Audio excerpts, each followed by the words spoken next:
quite, my dude. Here's why nuclear energy is just not a very good solution to climate change. Disclaimer, I studied Canadian energy markets as part of my master's degree in public policy. I'm not an expert, but I know my way around this field. And this is not big oil propaganda. I'm not going to be talking about safety. I'm not going to be talking about nuclear waste. Because nuclear is, on the whole, safer than most forms of energy, and nuclear waste is a problem, but it's not this problem. What I mean when I call nuclear risky is that I mean it's not a very good investment for modern energy markets, and it's not a very good solution to climate change. The two big problems nuclear is facing in this area is cost and time. First, cost. Costs are enormous. Like, really expensive. These plants are huge, highly complicated machines that have to follow stringent government regulations, have massive upfront capital costs, and need skilled labor to build, maintain, and refurbish. Your average 1,000 megawatt nuclear plant can cost $6 to $10 billion to build and take almost 10 years. 10 years is an average. Obviously, no one's willing to pay that much money up front, not even government, so nuclear plants often search out private investment and government loans to pay for their costs. And that would be fine, except nuclear energy is notorious for running over budget and being late on delivery in construction. I'm not kidding. It's hard to find a single nuclear plant that doesn't have massive cost overruns and delays. There are just so many examples. And while plant financing is complicated, if those delays and cost overruns make the interest rates on the bonds that fund the plant spike, that leads to more cost overruns and more delays and less of an incentive to invest. This problem is so bad that there are 674 nuclear reactors in the world. I want you to guess how many have been financed entirely with private financing in a competitive market.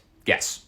The answer is 0. Competitive private economy investment did not play a role in the construction of a single nuclear plant on Earth. Meanwhile, solar and wind power, which nuclear is partially competing with, are dirt cheap. But renewables are so cheap that they are actually outpacing subsidies. Governments are canceling renewable energy subsidies because the industry can pay for itself. And need I remind you, these plants take 10 years to construct, and we just don't have that long. 10 years from now is a third of the way towards the US's goal of being net zero carbon by 2050, which most scientists still think is not ambitious enough. And since plants don't generate electricity and in fact just contribute carbon until they are done, it doesn't make any sense to invest in them. And yes, while CANDU reactors and small modular tech are promising, they are unproven. Unproven is a long way from being viable, and viable is a long way from being profitable. This is not fossil fuel propaganda. This has nothing to do with the science. Nuclear can be safer than other forms of energy generation. The waste problem can be solved with enough investment. But on the economics of nuclear energy, there just isn't much of a debate. It's not a financially wise investment, and it's not a good solution to climate change. I want this tech to work. I want politicians and businesses to think on long-term timescales, but that's not where we are right now. You could be totally in favor of more research and development into smaller, safer, less costly nuclear tech, but the way we do nuclear right now is just not a good investment for modern energy markets.